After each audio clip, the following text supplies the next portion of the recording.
Alright, let's get started. Hello everyone, my name is Shoot and welcome back to more REPO solo content.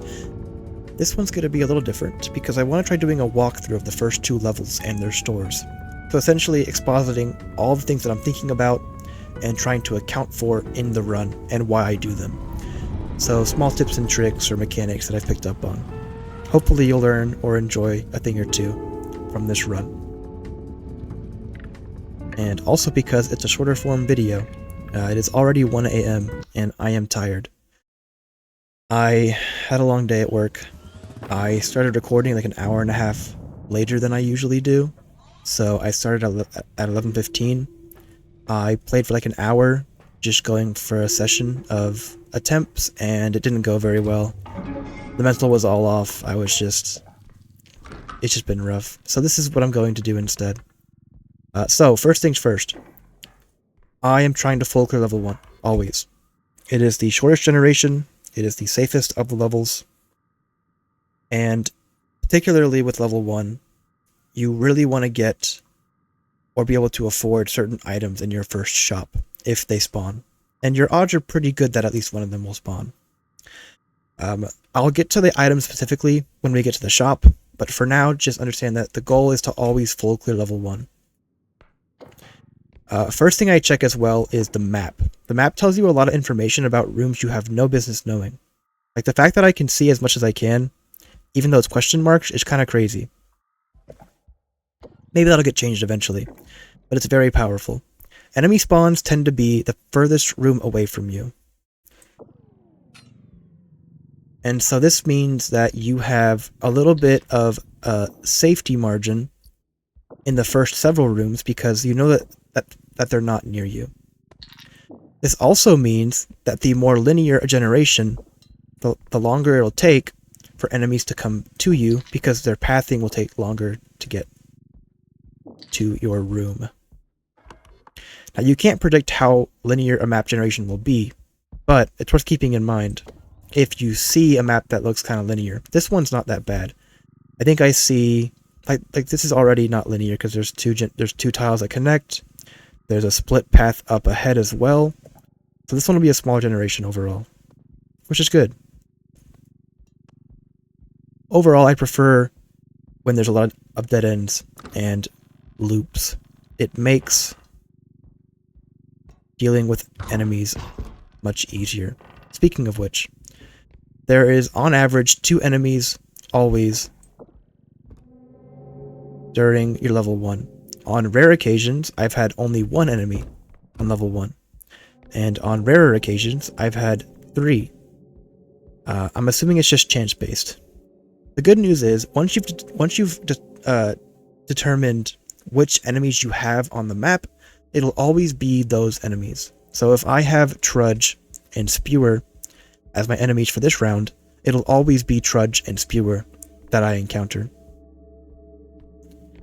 This does make it a little bit RNG dependent, because you could have a bad set of enemies, like a Robed and a Huntsman, or maybe a Robed and a Reaper, but Robed and Huntsman in particular. And that can make it a lot harder to do what you want to do. But overall, only 2 enemy types is very manageable. There, I jump up, hold click to grab it, and I back up as I do so that hopefully, as I'm falling down, the item leaves the shelf and doesn't slam it and break it, which would be very depressing for me. Also, why are there so many items on this stupid high shelf? You suck. Also, use the mouse wheel a lot. Mouse wheel for scrolling things in and out. So good. It's so good. So, as far as which room I want to loot first, I have no preference over this one versus the others. I might try and loop back around, so I'm going to go left and then kind of go in a circle. More things is that I'm always keeping the cart out of the center path. Enemies tend to patrol through the center of a room or of a doorway. So keeping the cart out of that way is important because they will just kick it or push it and deal damage to all the items inside if you don't. Even if you're about to get chased, try to push it aside or just put it in like a little nook. Okay, we have a Trudge. That's fine. Trudge is one of the best enemies to see. He is dangerous, but he's very, very slow. And that's the best thing to have. So yeah, map is just super useful. Always keep in mind what rooms you have coming up ahead and how many. It's not a bad idea on higher levels to scout out the map first, looking for your valuables and to discover what enemy types you have. For example, finding out that you have gnomes early before you have a lot of loot on your cart can be really useful in keeping them from destroying stuff when you didn't expect it. Same with finding out that you have a huntsman before you start running around a bunch.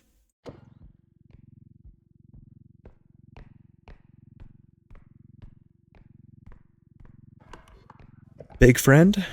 I think he went right.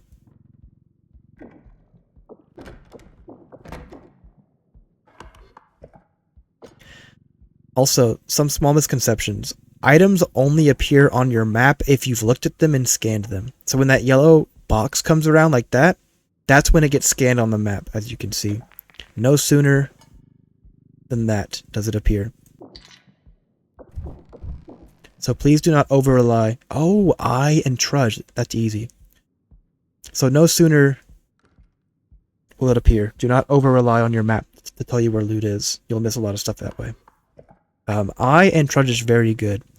I'm going to quickly trigger him. Never mind. I'm not going to do that.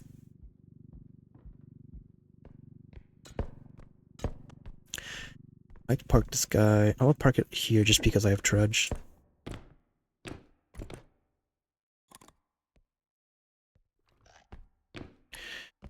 This is a little fun, and it's a waste of my time.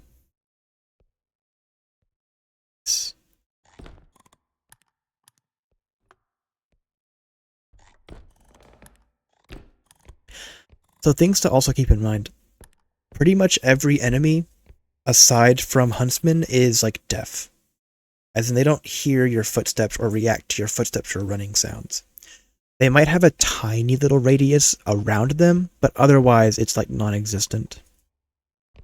Which means that you can sprint behind or walk behind enemies, and it essentially doesn't matter.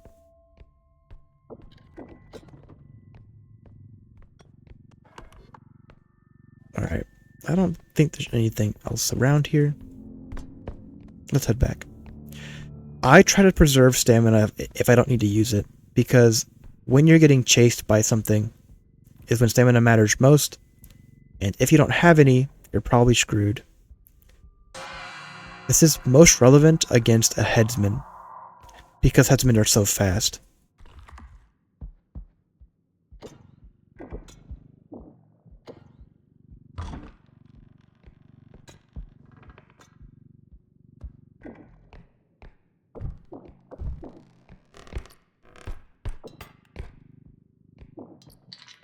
Got a big item. Kind of a sucky one, but so be it.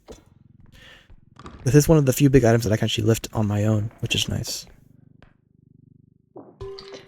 Points for that.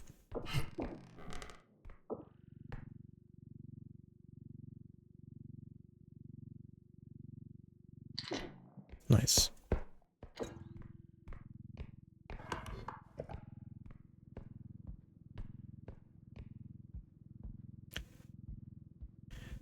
Enemies do have respawn-despawn mechanics, so essentially, I think if you've either been around them for long enough, or if they wander far enough away from you, the game will despawn them for a limited time to give you a breather, and then respawn them somewhere close by.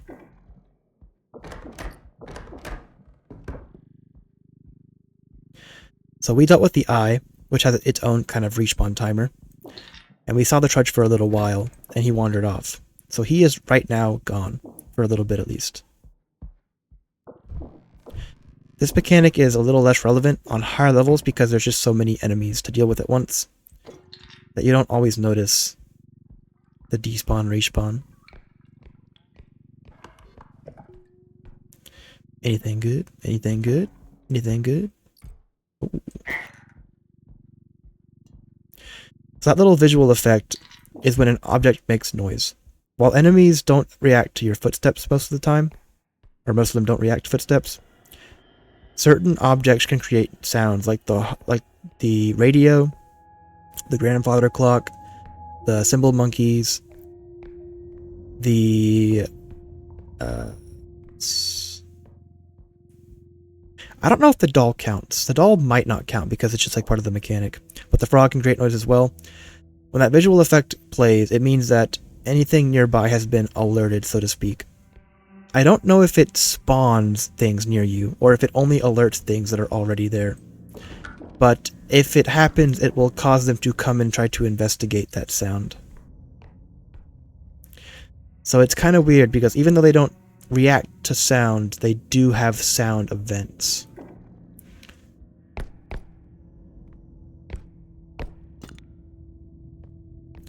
So yeah, always go for the full clear. Trudge are pretty easy to deal with, you just avoid them. They are very slow, they are the slowest enemy in the game. They might honestly be my pick for the easiest to deal with. Even if they're going to attack, it's a pretty slow attack and can be... Is there a eye? I don't think so. And can be avoided quite easily. Nice.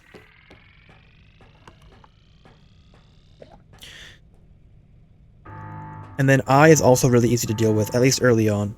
The worst thing that can happen is you run into a room without thinking about it, or it's a room with a lot of danger. But early, eye is like the best thing to see. So again, full clear. Average of day 1 for a full clear is like 20 to 30k. We got 25. It's perfectly within that range. So we full cleared day 1. Now what? There are 2 things that we really want to see. 1 is Feather Drone. This is the most important thing in my opinion. 2 is Trank Gun. And we see Feather Drone, which is really good. That's good, that's good.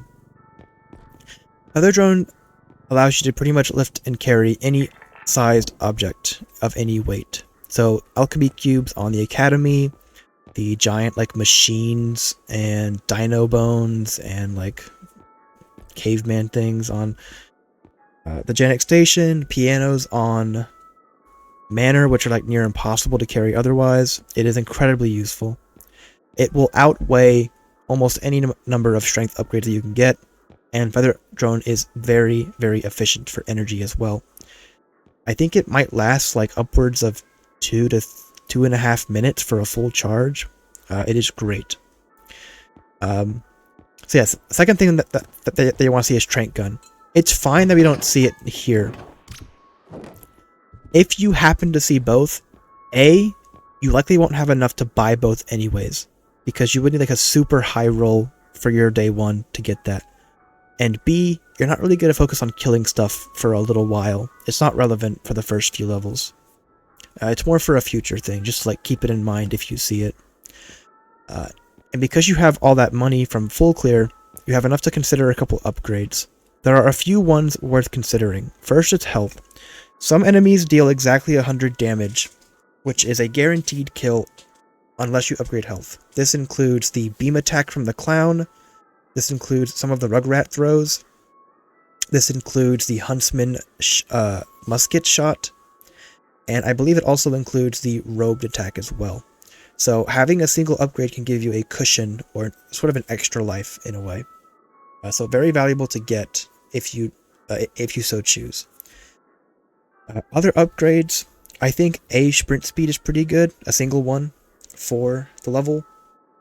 It's not a bad idea to go 1 sprint speed and then like 1 stamina if you can. I actually have just enough to do that, so I think I will. But health is just as valuable as of an upgrade. Certainly don't wait longer than the 2nd or the 3rd level to go and get health. I just value stamina more overall because it allows me to play faster and play more the level. And to run away more as well. You'll feel it a lot when you have to run away from a headsman in a bad hallway or a bad location. It's brutal. So let's go ahead and buy our sprint speed. You can scroll out and then let go as you're doing so to just kind of like throw it. Other upgrades that are worth talking about, overall, range is really good. I love range. In fact, I'm very tempted to go for range. That's tough. Range is valuable because it increases the distance, yes, of grabbing items, but more importantly, of grabbing and opening doors. The further you are from a door when you open it, the safer you are from anything on the other side that you don't know about. Enemies are very silent in this game. Some do have footstep sounds, but you can't always hear them, or at best you have to be like near them, within like 10 feet to hear the footsteps. So having range allows you to open doors and be safer. This can be the difference between taking a shot from a huntsman and not. It can be the difference between getting beamed by a clown or not. It can be the difference between a robe getting you, things like that. So yes, it's helpful for getting objects, but the more important benefit is opening doors from further away. That is truly the best thing about it.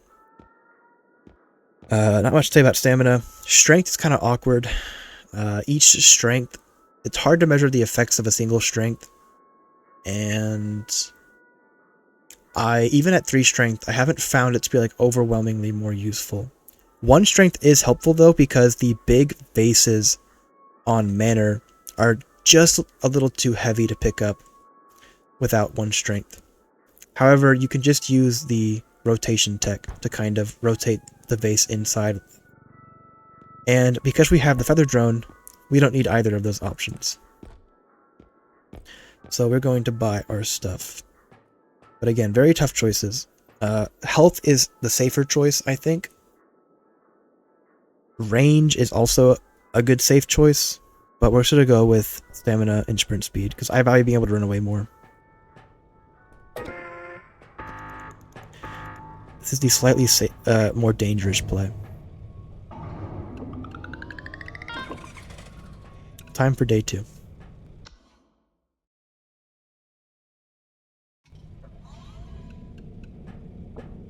Buy our upgrades. Get our drone. One last thing about upgrades. The cost of your upgrades only scales at the start of the next shop, and it scales when you buy it, not when you use it. So you cannot buy an upgrade and then save it and get cheap prices again the next time. You might as well just use it once you buy it. There is some value technically in waiting to buy for bulk. So for example, instead of buying a stamina early and upping the price to 3k per stamina, you just wait until you get like 3 or 4 in a shop at once. So let's say that you have base stamina price at 2k and you wait until you get 4 in a shop. That's 8k total. If you bought 1 stamina early at 2k and then got 3 more the next shop, they would be 3k each for 9k. So 11k total for all 4 stamina. If you bought 2 stamina early, so 4k, that would be 4k for the last 2. So that's 8k or 12k. And so things are just more expensive if you don't buy in bulk early on. But buying just 1 for now for safety is fine. It just means that if your shop has a lot of one type of something, it could be worth trying to invest fully into it while you can. Stamina scales only by 1k per buy. The others scale a lot more. 2 to 3 or 4k per level. Alright, Headsman Manor. This is rough. I firmly believe that Headsman Manor is the hardest map. It is the most confined. It has the most linearity in my experience. This is a good generation though, because we have a little bit of a split. Just helps keep things from being too drawn out. So again, now we have to consider level 2. Do we want to full clear level 2? It's an 8.5k. I'd say the average is between like 8 and 10k. I've seen rare quotas of like 15 where you have some really big items. But I don't think that we have any of those for this time. What do we got over here? So we're just kind of chilling, because I'm pretty much certain that this is a dead end compared to what's going on the left. Just look at how much we can see of the map without even going over there. So the enemies are definitely on the left side, which means we can explore the right without any worry. It's a very short section, but that's a-okay. We'll get some free stuff over here. Potentially enough to complete the first cycle, and that saves us time because it means that we can stop by and fulfill it on the way back, and then continue pushing forward to the next one on the path. And that's really good. Got a rhino. I'm not a huge fan of the rhino, but it is worth a little bit of money. And we won't have it for long once we complete this. Gotta check what's going on. And again, keep in mind, what enemies am I going to be seeing? It's level 2, so I can see up to 3 enemies. I will probably see 3 enemies. 3 types. Boom. There we go. There you go, Rhino. That's a little better. Whether or not you choose to full clear day 2 is sort of up to how you feel with the enemies. If they're bad enemies, then I wouldn't worry about it. Like, Headsman's pretty rough to deal with.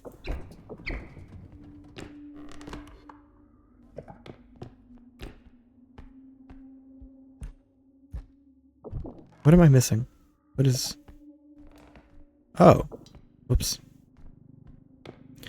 I do miss having that range, though, because I can't just scroll things over as easily. It's kind of a shame. And that sucks, too, because I have to get that. That's a music box. Music box sucks. I gotta be kind of careful with this. Oh, what? Never mind. That was weird. I didn't activate immediately. I have no idea why. So again, pretty safe. What are you... I swear, man. We head back. If there's an enemy already over in this area, which there is not because the door is still closed, so the generation is reasonably large. I'm gonna go quickly put this in.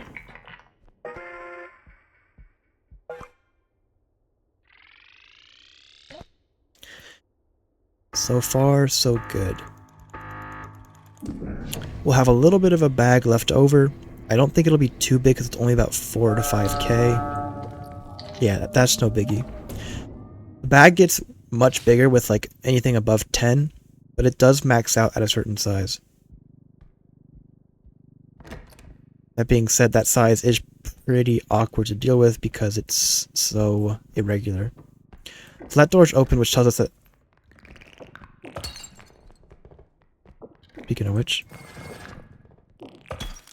we have gnomes. That's not terrible. It is kind of bad, but it's annoying. I was just talking about last run as well, or last day, about finding out if you have gnomes early. And other things early. And for almost this exact scenario, got caught off guard by gnomes, and if I had a bunch of stuff still in my cart, that would have been really bad. I don't usually scout ahead on level 2 just because it's level 2, and I don't treat it that seriously. But, by all means, apply it to every level that you encounter, especially later ones.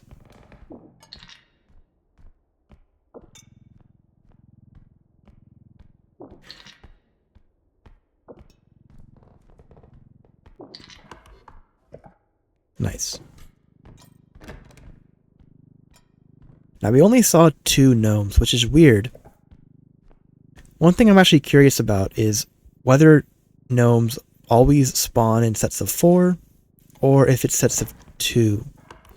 because you can get duplicates of enemies in maps. It's rarer, especially early on, but it can happen.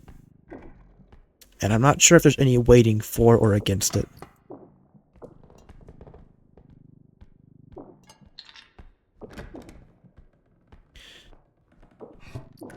That being said, this will be, I think, a good day to showcase something that I wanted to talk about, which is using door orientation to kind of help figure out where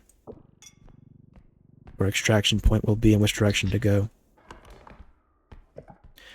It's looking pretty good. It'll be a good day too. So some other small things that you can do. Again, very rough corners, very rough angles. Huntsmen are very scary, so are headsmen on this map just because of that. They're just so dangerous to run into. Clowns are bad, but they have a kind of like a delay on their attack. Trudges are bad, but they have a delay on their attack. Robed, still kind of bad, but they can be avoided a little bit because they're like melee based. Like they have to like right on top of you to actually hit you. But you can, in certain doors, not all of them, but ones with like good lighting, you can look under the door for like a shadow. And if the door is open, then you can also look for shadows to see if an enemy is coming towards you. I would like to get footage of it, but I'm not sure if I'll be able to in this run. Just know that shadows are very useful for checking to see if an enemy is around the corner.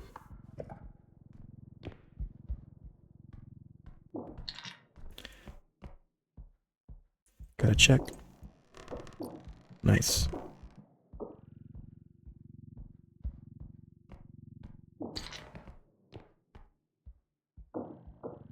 I love my stamina, man. Love it. Now we go forward. We've only had gnomes so far. Gnomes, some enemies can kind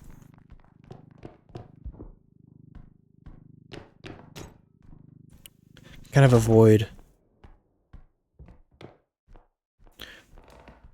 normal spawning rules. I think gnomes spawn closer just because a little bit of damage, just because of their mechanic. And shadow children also, of course, can teleport to you, and the eye can also kind of maneuver around the rooms. But otherwise, enemies will spawn furthest away.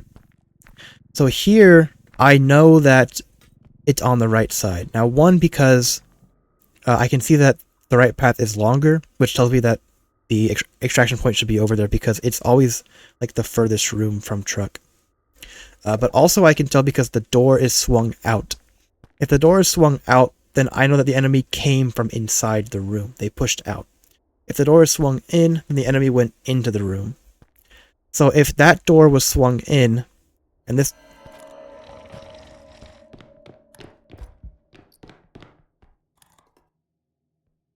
Sorry about that. Just kind of crap my pants a little bit. Okay. Look at this little jerk. As I was saying, if that door was swung out, and the one on the left was swung in, then I would know that an enemy came from the right and went left at some point. They might not still be in there, but they at some point went left.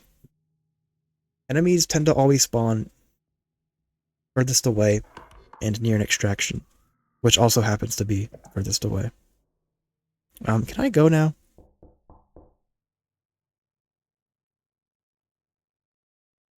No, look, the shadow, did you see that? Shadow. I saw the shadow. And that allowed me to not make a mistake of going out. Shadows on this map in particular are very useful for watching.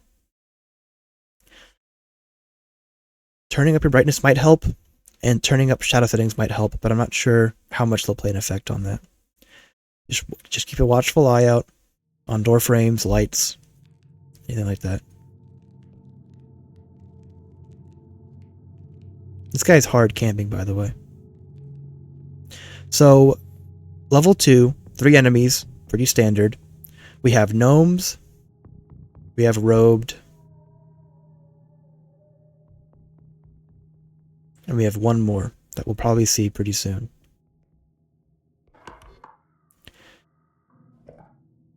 It could be that we don't get a third enemy, which is fine. I won't complain.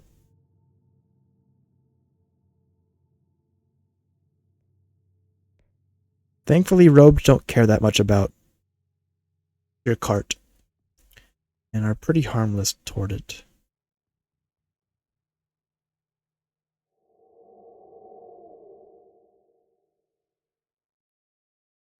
Come on.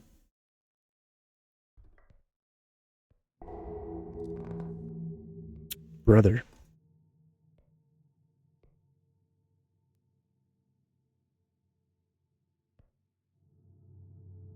It's crazy.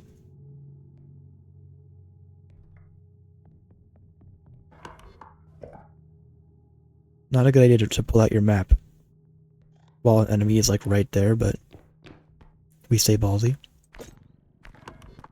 I'm gonna be stupid and try to get everything I can.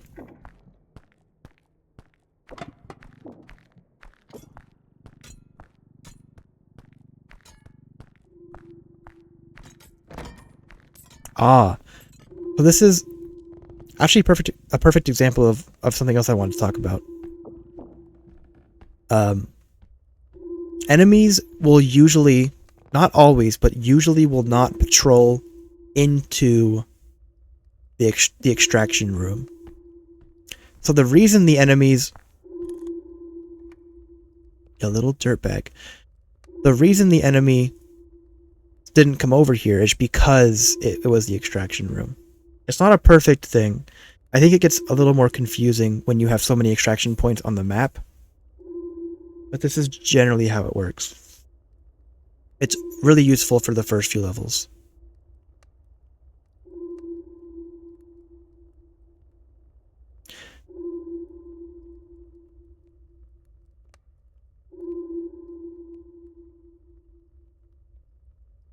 There's no way that we have two robes, right? That was just the same guy that happened to path backwards. Surely. Well, I might as well just open this up. But I'm gonna greed and go for the last couple rooms because we might as well, right?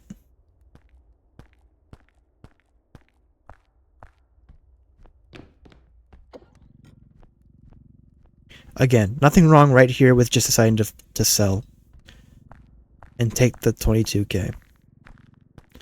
Very reasonable.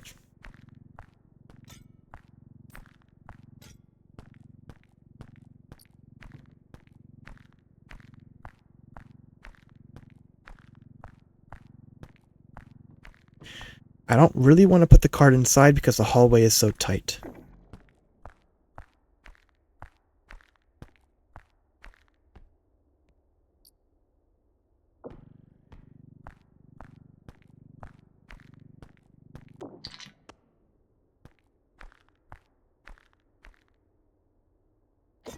And because we have gnomes, gnomes are kind of interesting because they don't trigger on their own. They will not attack loot unless they spot you. So your cart is fine if you want to just leave it somewhere. After all, it'd be pretty unfair if they could. That would like suck having gnomes on a map. But still important to keep your cart somewhere. If you're far enough away from it when they spot you, they won't know to look for it. And you'll generally be okay.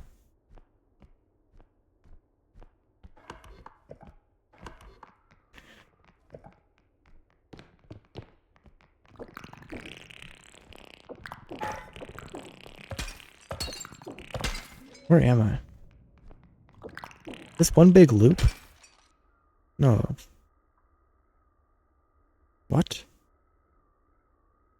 No, okay. Wait, what? Oh, it kind of is.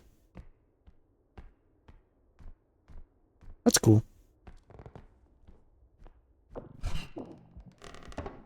Alright, there's really nothing in here. But I will do one last check real quick.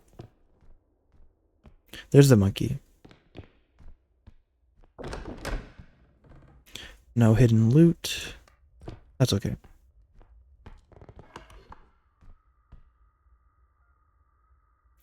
So yeah, these 4 rooms connect, which is why... Interesting. A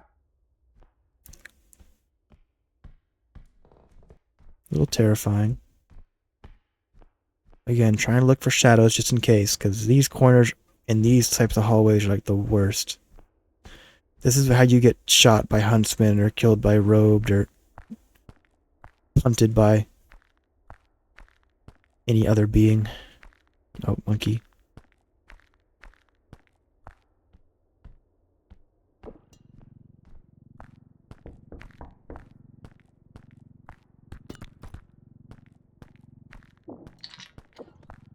Alright.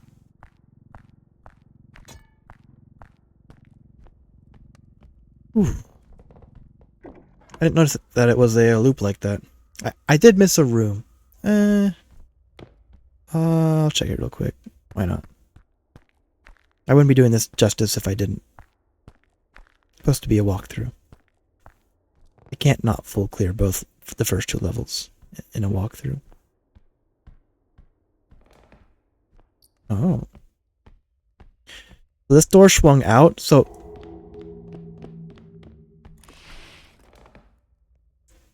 You are evil. You are evil. My heart, man. So, this door swung out. So this is where all the enemies spawned originally. And I guess from the perspective of the game, this is the furthest room. In a way. And also the furthest room, I think, from the extraction points combined. So this is where they all spawned originally. And they passed around. That was criminal right there.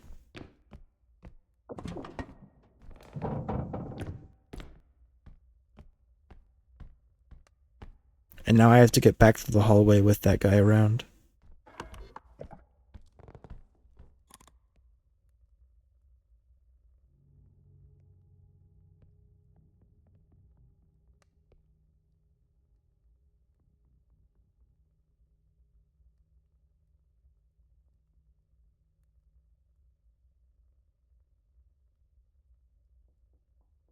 And again, you cannot hear like anything.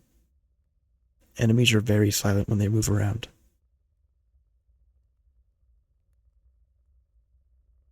I would have liked to watch so I could have seen where he went. Because now I don't know which direction he is.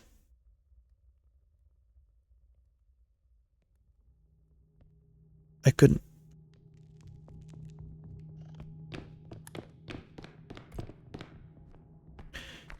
Door frames make for some pretty good hiding spots, by the way. The sides of them, crouch down. And he didn't chase me because, again, enemies don't really react off of sound unless you're the huntsman. Voices might be different, like voice chat if you're using it, but I can't say for sure. I haven't messed around with voice chat solo. Anyways, now we have the new part added. We have 2 extractions, so we have one that's not at the truck. This means that we'll have a power outage. What's the deal with that? When the power goes out, all the enemies will respawn if they were dead or if they despawn, whatever. Will all respawn near you, wherever you are at that moment. And they'll be between you and the truck. So the game spawns them close to you, between you and the truck. This means that you are incentivized to put your loot on and then run as far as you can to try and get as close as you can to the truck before they spawn. If you get like one room away, they'll all spawn like at the truck and then wander out of the truck room. Which means all you have to do is tuck your tail under a desk and wait for them to pass by. So I'll try and show that.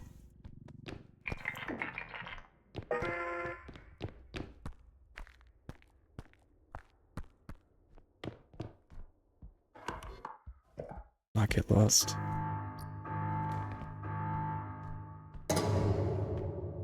Look at that.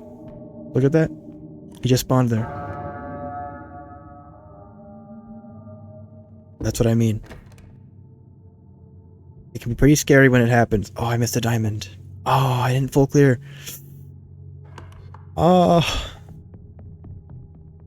He's confused. He's like, where am I? What's going on? The gnomes are chilling.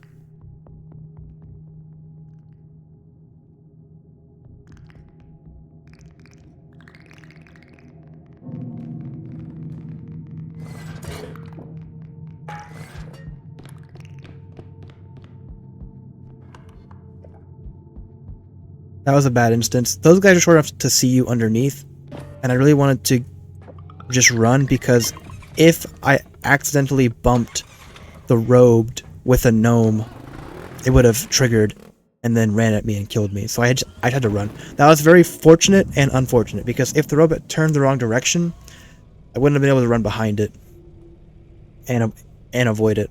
So kind of a rough situation, but it worked out. So yeah, it can be kind of dangerous. Running as far as you can toward the truck at the end of toward the blackout is good because it means you have less distance to go, but it's also kind of scary because you'll be out of stamina and you'll have to face everything in the level at that time. Alright, second store. Full clear. Honestly, full clear on level 2 is almost not worth it because it generally only gets you like 30 to 37k on average. It's like marginally, it's 50% more than like an average clear of level 1, but it's not that much more. Like it's 10k usually, so it's kind of tough. Anyways, store 2 items that we want. Again, trank gun. We didn't get it, which is fine, but we do want to see that starting like level 3 ideally. That's okay. So what do we get? I'm gonna buy a crystal because 9k is pretty good for a crystal. You can get 8k on rare occasions, but 9 is not bad either. And energy drone, or recharge drone, 5k is a little expensive. It can be 4k. There's no reason to pay 25% more for it. It's not that great anyways. It's not worth an item slot, at least in my opinion. It's a 1-to-1 trade of energy on the drone to energy on the item.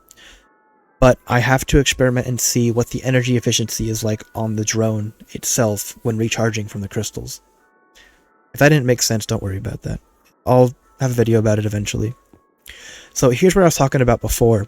See, we did that 1 stamina upgrade in level 1 for 2k. Now all of our staminas are 3k, and there's 3 of them. So we're spending an extra 3k total to get 4 stamina. Just a small optimization that kind of got lost. Now that extra 10 stamina helped us last level. It did, for sure. But still just something to keep in mind.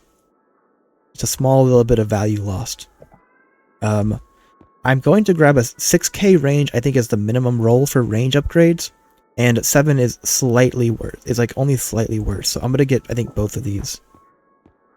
Because, in my opinion, 2 range is like just perfect. You shouldn't need any more than 2 range in a level, which is also why you should try to buy them both at the same time, because it will save you money. And now, we finally get the health upgrade. And I will buy 2 of them, because we have the time for it. I would say that level 2 are the introductory levels. They really are just like basic, not too many big items, if any. You should be able to manage pretty much most of it on your own. There's very few enemies, 2 to 3 at most. Generally 2, and then 3. And you don't have much stress to deal with. Levels are very small. Like that level was pretty small. Even for a mana, that was very small. So let's just go ahead and purchase all of this. I guess I'll talk a little bit about the items. In my opinion, Sun Grenade, 3k. We don't have a good way of killing things other than slamming them. We can only slam to death about half the enemies. And of those enemies, let's see, Duck might give 3,000 for its crystal, but it's like probably more like 2.5k on average. I haven't tested enough of the crystal values for enemy kills. Our main thing is that we don't have 1 strength. 1 strength does matter for slamming enemies, because some are just on the threshold of being like too heavy to move fast enough up and down, but are like light enough that you can pick them up in the first place. So this is where a strength would be helpful, because otherwise stun grenade is not that great. And I would never want to use a stun grenade just to stun something because odds are it won't go off in time for it to matter. Essentially, if I want to get past an enemy, I'll just hide somewhere and wait for them to get past. I wouldn't stun them and then run past. And if I was in danger, this likely won't go off fast enough to save me from like a huntsman or a headsman or so on. Actually, does this work on a... Yeah, it should work on a huntsman. Because, yeah, they're blind, but it's also sound-based and things like that. Anyways, so I think I'm going to pass on the stun grenades. The regular grenade is pretty good, especially with range, because with range upgrades, you can actually arm it, and then kind of hold it out from your character, like pretty far actually as well. I'll buy one just for demonstration purposes.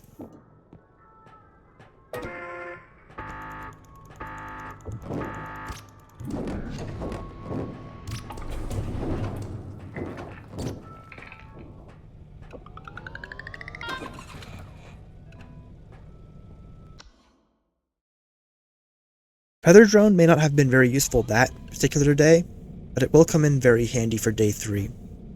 Anyways, so with our range upgrades, we can hold it out much further from us. Like, this is more than enough distance to safely detonate it without being hurt or thrown back.